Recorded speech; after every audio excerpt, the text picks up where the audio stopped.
જ્યારે રક્ષક જ ભક્ષક બને ત્યારે પ્રજા જાય તો જાય ક્યાં? બિહારના જહાનાબાદમાં ગઈકાલે રવિવારે પોલીસના વાહને 6 વર્ષની એક નિર્દોષ બાળકીને કચડી નાખી. નંદિની કુમારી નામની આ બાળકી તેની નાનીના ઘરે રહેવા આવી હતી, જ્યાં કાળમુખી પોલીસ ગાડીએ તેની જિંદગી છીનવી લીધી. આ અકસ્માત બાદ સ્થાનિકોમાં ભારે રોષ જોવા મળ્યો હતો.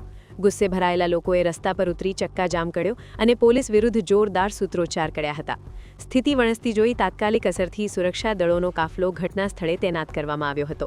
પોલીસે બાળકીના મૃતદેહને પોસ્ટમોર્ટમ અર્થે ખસેડીને ટ્રાફિક પૂર્વવત કરાવ્યો હતો.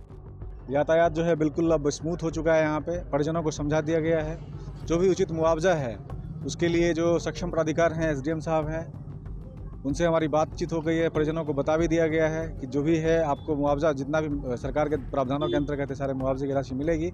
आप कृपया विधि व्यवस्था की समस्या उत्पन्न करेंगे तो फिर आप एफआईआर किया जाएगा। मांग है कि 10 लाख रुपया चाहिए। सरकारी गाड़ी से एक्सीडेंट हुआ है, जब सरकारें ऐसे गाड़ी चलाएंगे तो पब्लिक कैसे रहेगा बताइए। પોલીસ અધિકારીઓએ મૃતક બાળકીના પરિવારજનો સાથે મુલાકાત કરી છે અને સરકારી નિયમ મુજબ તમામ વળતર આપવાની ખાતરી આપી છે. જો કે પોલીસે એમ પણ જણાવ્યું છે કે રસ્તો રોકનારાઓ સામે કાયદેસરની કાર્યવાહી કરવામાં આવશે. હાલ આ માસૂમ બાળકીના મોતે સમગ્ર પંથકમાં અરેરાટી વ્યાપી દીધી છે.